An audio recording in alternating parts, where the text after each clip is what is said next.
Right. So, Nate, thank you for doing this. I'm excited for this conversation. Same, same. So, my first question for you is you've described yourself online as king of all Jewish baseball, literary genius, master blogger, professional exaggerator, and most important artist and rapper of the 21st century. And that is quite the resume. And that bio alone tells me a lot about how you build your personal brand.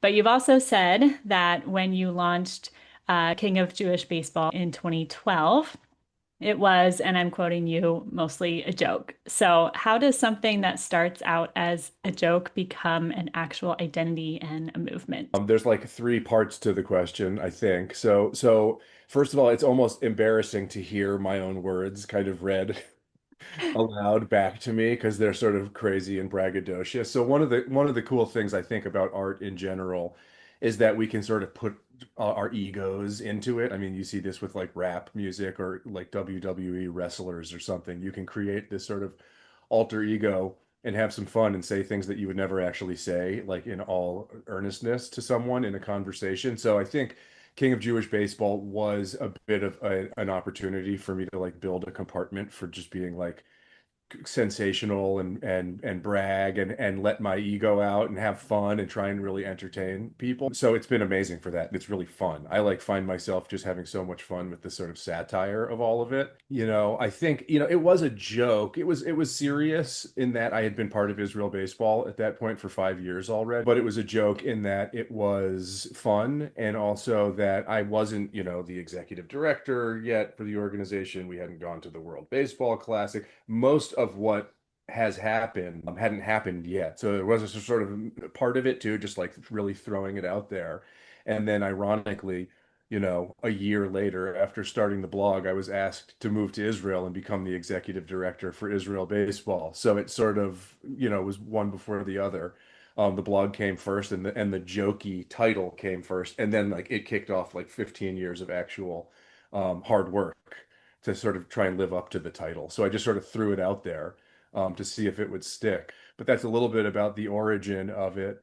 And I'm just like a chronic oversharer in general. So, it wasn't my first blog attempt. I've had blogs previously. It's just, I have a small independent publishing company. I've put out several books. So I'm just have a really strong instinct to share and overshare at times. And that's a great reminder too. Just start with what you love and what you're passionate about, and other people will latch on to that. But even if you don't have this grand vision of what it could become, just starting small and taking those steps can really lead to incredible things. You also wrote on Substack, you said, "Alas, I am not and never will be a grand leaguer. They didn't want me, so I did what any totally sane and not at all heartbroken person would do. I stood outside for 10 years, then snuck in the back door." So I'd love to hear more about this story and what that means. But this resonated with me because I talk every single day with people who are sitting on the sidelines with real stories and real experience, but they just hold back from showing up online because they feel like they haven't made it yet, or they don't have the TED Talk yet, or they haven't published the book yet. So you say you never made it to the big leagues, and yet you still built your way into now being on Team Israel.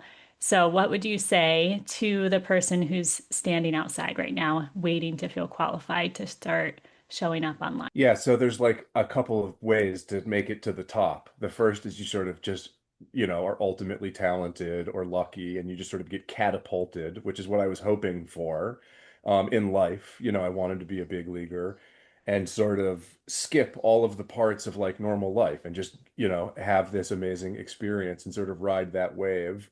It didn't happen. And so the other way to get to that place is to really grind it out and be great and sort of take it incrementally. So you either ride the catapult shot right from a young age, or if you still want to go get there to that place and you don't get catapulted, you just got to grind your way up to the top. The only thing I can say to people is let that passion really guide you.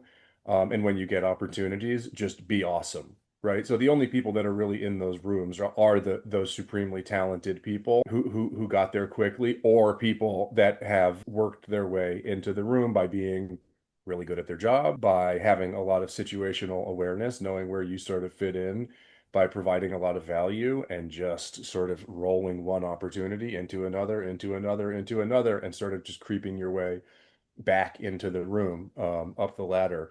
So it's a little bit hard to, tell people like, hey, just be awesome. You'll find your way there. But like, if you deserve to be there, and you fit in, I mean, many, many, many, many people are sort of automatically disqualified from being in that environment because your situational feel just isn't sort of right. You have to sort of just fit in to the group. But the only thing you can do is just keep going, do your absolute best, and hope you just keep getting opportunities based on your performance. I think everyone feels like it's the thing that you're looking for is sort of just out of reach. So like I look at some people and I'm like, wow, they're so successful. I'm trying to get there. And I'm sure some people look at me and I don't think of myself like that, first of all. And I'm sure some people look at me and they're like, man, he's really doing it. He's really successful. I hope someday I can also do that. And everyone's just caught in this loop of being like, it's just when this happens, then I'll be the person that I really want to be. And it's always sort of just out of reach. So being somewhat satisfied with where you're at allows you to just do the thing that you want to do and just do it now. There's no event that's going to happen that's going to allow you to sort of flip the switch. Like just do it now. And everyone has their own path and way to get there. Yes, exactly. And like trust the journey. So the Journey, trust yourself in the journey too. And Yes, yeah. totally. And I'm sure you feel like this, like in a million ways, like professionally or personally or Yeah. whatever. It's Every like day. crazy. Yeah, it's just this like Yeah. crazy journey and this crazy battle. Mhm. I did not want to be on this train. I wanted to be on the Muhammad Ali train where you have a microphone in front of your face and everyone's paying attention to you because you're the greatest athlete in the world and everyone wants to know what you have to say. But in lieu of that happening, I'm happy to go slow. That's a great reminder.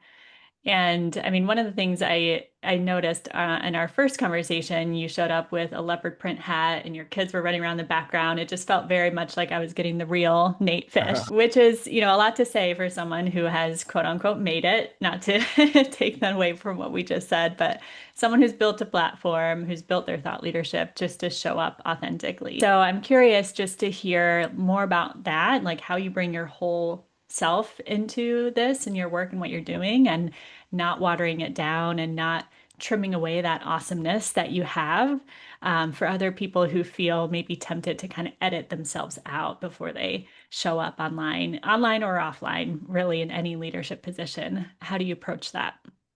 Yeah, it's funny because I feel like I'm editing myself all the time. It's like the perception. It's like, oh, Nate's really out there. He's out there like writing this satire blog and wearing a crazy hat or whatever. I actually feel like I'm like reeling it in all the time.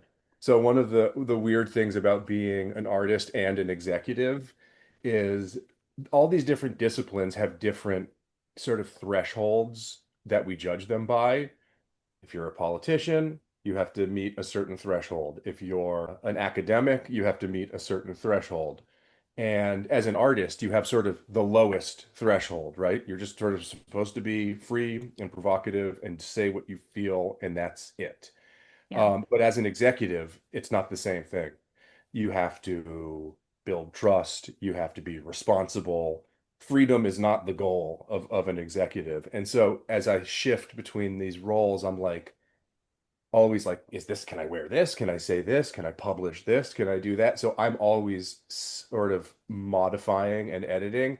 And I actually think my own obstacle to the next thing for me is to stop editing myself and just really be out there and live the way that I want to live and say the things that I want to say. Because the truth is, I'm not doing anything wrong. Like I know I have a really good moral compass and I'm smart and I'm doing things for the right reason.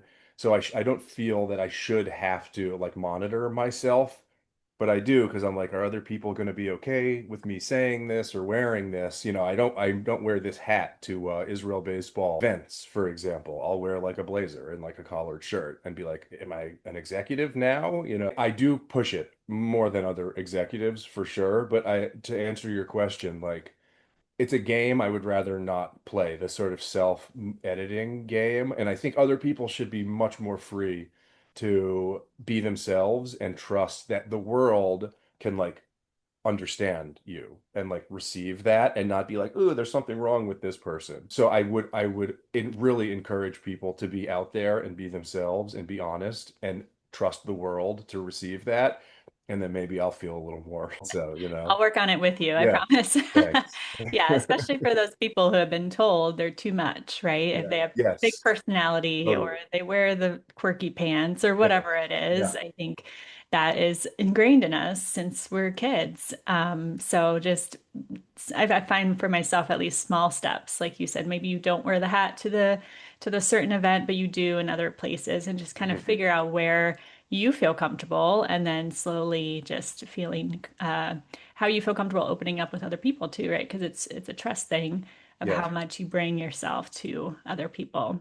Yeah. I think. And just yeah, trusting the world to not be like judged too negatively judgmental of it. You Hmm. know, it's sort of this old school idea that like executives have to be a certain way. Yeah. But to me, the way you have to be is just really good at your job, Hmm. Hmm. and competent and smart and have a vision and Yeah. just wake up every day and execute. And Mm. that's kind of what matters, not the more superficial things. Yeah, exactly. That's awesome. Thanks for sharing that. Yeah. I'd love to also just dive into Substack specifically. Your Substack is Israel Baseball through your eyes as CEO and manager, and all proceeds go to supporting Israel Baseball. And that's a real bet on owned media, which is owning your subscriber list, versus social media, which is where you're at the mercy of an algorithm and a platform. So, why Substack specifically? Why did you start there? And how did you think about your newsletter as a tool for building the sport, not just your personal brand? I launched King of Jewish Baseball just as on a WordPress.org site in 2012. So for many, many Awesome. years, it sort of lived there. I thought Substack was a good opportunity to, it was a cool, I thought it was a better publishing tool. And also the ability to monetize your content, which then raised a sort of conflict for me. Again, getting back to just having like a good ethical compass, I was like, ooh, I don't really want to double dip on my job as CEO of Israel Baseball and then also be personally benefiting. I thought at the very, very least I needed to disclose it to the board, if not come up with another solution. And like laying awake in bed one night, I was like, okay, I have the thing that will make me feel okay about monetizing the platform, which is I'll donate all of the money back to the organization. And instead of feeling conflicted about it, I'll be like, I'll just be excited about it and I can promote it sort of shamelessly without any ethical conflict. So that was the only thing that I was sort of comfortable with. It's been great. Like I uploaded a lot of my own contacts as the initial wave, but there's over 5,000 subscribers. Every time I publish something, it's a small, trickle of more people subscribing. It has not been sort of financially as explosive as I wanted. Like every project that I launch and every entrepreneur, I think, feels like I'm going to do this and like the world is just going to latch on to it and it's going to be great. And it is great, but usually that doesn't happen from like financial perspective. But it's also really good. There's annual recurring revenue and monthly recurring revenue that's real, and I'll be excited at the end of the year to make that contribution to the organization. So I'm still trying to figure it out, like what works, watch the analytics. I really think pods and video and stuff is effective, and I've enjoyed it. I sort of customized the website because I own the domain, so it's not maybe what you would see from a typical Substack just visually. If you go to kingofjewishbaseball.com, it just looks like a website, but the back end is Substack. So that was and we rebranded, so new logos, a little bit of a new look when we made the transition. So I thought it was just time, after 10 plus years to sort of update everything and move over to Substack. Mhm. That makes a lot of Yeah. sense. And I know they've been really investing in the video and audio features of the platform. I just read Scott Galloway moved all his media Cool. outlets directly to his Substack and Very is cool. really heavily invested. So I love where the platform is going, and how it's just allowing people who maybe just stuck to writing before and now they're able to kind of experiment with different mediums. And it's exciting to see come to life. And so my next question is just more about your dream. So thinking through the next 10 years, you launched Israel Baseball Americas as a nonprofit in 2024. You've written a book, you're involved in the national team at every level. Israel is now ranked 21st in the world, so congratulations on that. Where does this actually go, and what does impact look like for you in, let's say, the next 10 years? Yeah, so in sports, it's sort of easy to measure success, I think. In a way, it's like, okay, we're ranked 21st in the world now. There's a real significance to breaking into the top 16, and being included in the Premier 16 for the top 16 teams in the world.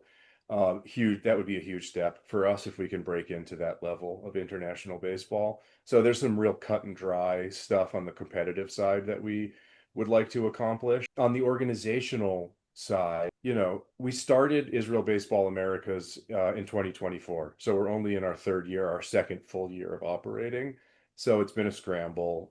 We've been a startup 501(c)(3), and it's been really hard, right? That requires just a lot of hard work and everyone that's involved sort of doing too much. I think in a way, what success looks like in my role, if I can build a good enough machine, is to do less, which sounds funny. Like I'm on so many calls now, I'm trying to keep my head wrapped around so many different parts of the organization. Ideally, I want to be on zero calls and I want to have no idea what's going on. If I can sort of build the perfect machine, then theoretically I don't have to do anything.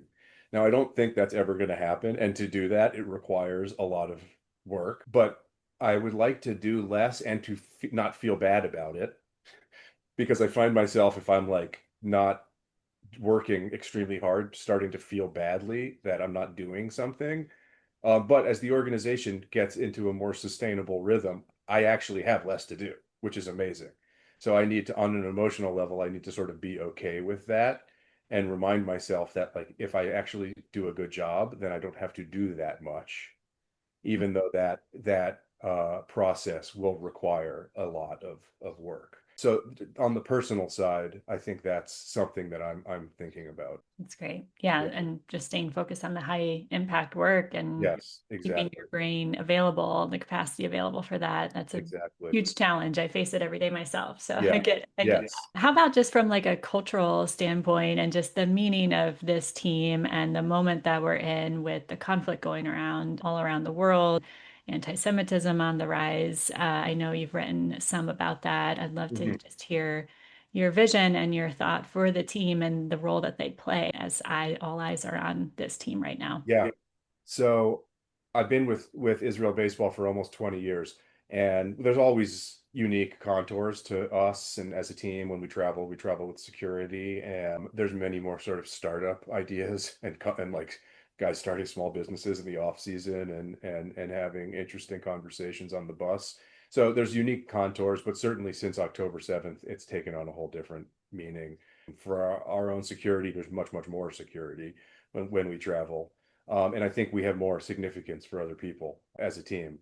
And ultimately, look, for our fan base, even within the team, there's an enormous spectrum of political diversity, of what people feel about competing for Israel, what they think about the conflict, and even a huge range of Jewish identity on the team. Some guys sort of feel and are very Jewish, and some guys less so, just in terms of how much Jewish upbringing they had and how religious they are. But the real impact, regardless of all that, the real impact that we have in the world, we're just this apolitical force for people to just feel good about, Jewish people and non-Jewish people. Even if the only thing we're doing is normalizing Jews and Israel as a force for good for non-Jewish people, amazing. A huge source of pride for Jewish people and Jewish kids to sort of feel connected to Judaism and Israel, amazing.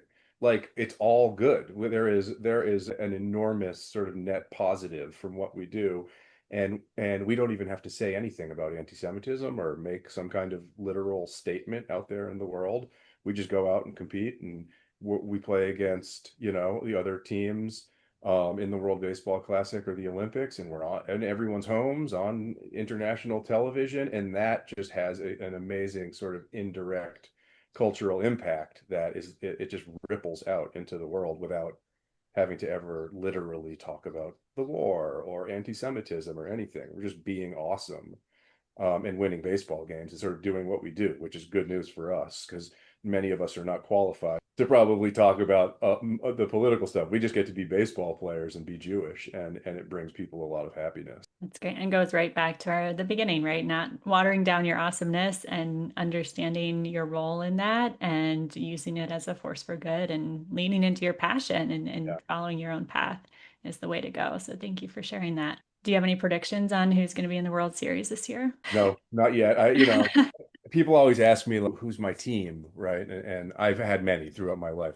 Grew up a Red Sox fan, and then sort of switched allegiances to the Cleveland Indians of the 90s when my family moved there. But now like I know too much to be a Yeah. fan of the game. So I Yeah. can't call it, as far Yeah. as who's going to go to the World Series. I mean, there's some obvious choices there, but I just love the game and watching the game and find myself sort of rooting for guys that we know or are connected to us. And just sort of experiencing the game for what it is as opposed to predicting or rooting for someone. Yeah, that's awesome. And then lastly, just do you have any questions for me? Mm, Open it up. Yeah, like I don't know. I'm gonna watch your space on Substack and on LinkedIn and like to see what I can learn. Because I mean the question is kind of what works. What can I do better to like get people to care about the content? But those are very broad questions that are hard for you to answer, I think. But if you have anything that you want to share that's been working lately, or that maybe even specifically for me, knowing a little bit about the brand and the organization, what do you think would be effective? I think you're doing it already so well, which is why I wanted to talk to you because it's especially the patterns and the trends that I see with thought leaders right now, the ones who are really succeeding are the ones who have found their voice, they're owning their lane, they're not watering down their personality, they're bringing their whole self into Cool. it. Cool. So I would say just keep leaning into All that right. Full and gas pedal, huh? yeah, All being right. weird and showing up and Cool. experimenting and being Yeah. open to failing and making mistakes and just making it all about the relationship that you're building with your audience and Cool. just being real with them is going to go a long way. And it's hard to do because you're, being vulnerable and not always sure how it's going to be received. But if you're leaning into that and you know what you stand for and you know your values, then that's what people will really connect with. Amazing. Yeah. That makes sense. I think when I think about putting something out into the world, if I'm thinking about putting it out to the people that I want to put it out to, it gives me Yeah. this sense of like bravery. If Yes. I'm worried about like the wrong person seeing Yeah. it and like thinking the wrong thing, that's sort of bad vibes. Yeah, just So, remaining laser focused on yeah. even just one person if you could Yes, be sure. totally. Yeah. Like I'll do that now recording videos because I hate recording Yeah. videos. You're really good Oh, at it. thank you. Yeah. I'll just picture talking to my best friend. I like have Cool. sometimes I'll actually put her photo right there and I'll Oh, just be no like, way. okay, we're having a conversation right now. Nice. Well, It you're gets me doing through. fantastic. Yeah. Thank you. Yeah. We'll keep learning and experimenting together and Cool. seeing how it goes. Well, thank you Cool. so much. Yeah. This was Thank you. great. And Thanks. we'll keep following you on Substack and keep us posted Same. on how everything goes. Thanks a lot. Thanks, Bren. Bye.